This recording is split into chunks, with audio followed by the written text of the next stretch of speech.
Est-ce que quand vous étiez ado et que vous lisiez des mangas, vous avez entendu des adultes vous dire « c'est quoi ces japonaiseries ?» À partir des années 90, quand les animés et les mangas commencent à être très populaires chez nous, c'était un mot péjoratif pour qualifier ces productions. Et perso, je l'ai beaucoup entendu quand je lisais mes petits Sakura sous la couette. Eh bien, j'ai découvert que ce mot, il date pas du tout d'hier. Il était déjà utilisé au 19e siècle, notamment par l'artiste belge Félicien Rops, pas pour parler des productions japonaises, mais des productions occidentales qui imitaient l'art japonais, exactement comme les siennes, ce qu'on qualifie aussi d'œuvres japonisantes. Si ça vous intéresse, ça tombe bien, il y a une exposition au musée Félicien Rops, c'est pas un hasard si je vous parle de lui, dans la province de Namur. Dans cette expo, vous allez trouver des œuvres occidentales qui imitent le Japon, des objets japonais et des œuvres japonaises, comme celle du grand maître Hokusai. Vous le connaissez bien sûr, c'est l'artiste qui a fait cette vague. Et bien dans l'expo, vous pourrez voir plein de choses de lui, dont cette estampe. Il y a une copie dans l'expo que vous ne pourrez pas oublier une fois que vous l'aurez vue.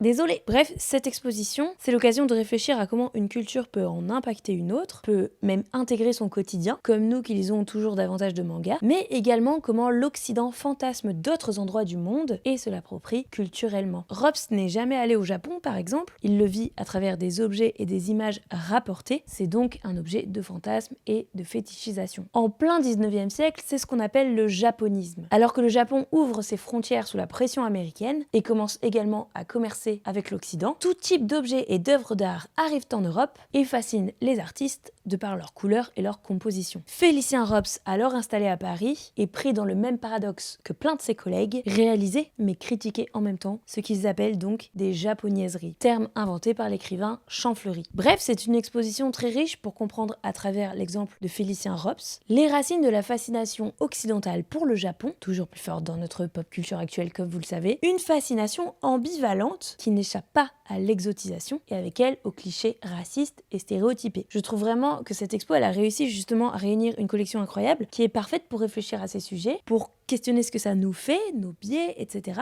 et également en apprendre plus sur l'art et la culture japonaise. Notamment, vous découvrirez que le manga, ça nous est parvenu en Occident, notamment à travers la manga d'Hokusai. Manga, ça pourrait se traduire par image dérisoire ou dessin non abouti, et celle d'Hokusai a eu beaucoup de succès en Europe. Ça consiste tout simplement en un recueil de motifs à recopier à destination des apprentis artistes japonais. Et c'est vrai que pour des petits dessins dérisoires, on trouve quand même ça hyper stylé. Bref, foncez à l'exposition Japoniaiserie, fantaisie japonaise au temps de Félicien Rops. C'est jusqu'au 15 février 2026 au musée Félicien Rops de la province de Namur.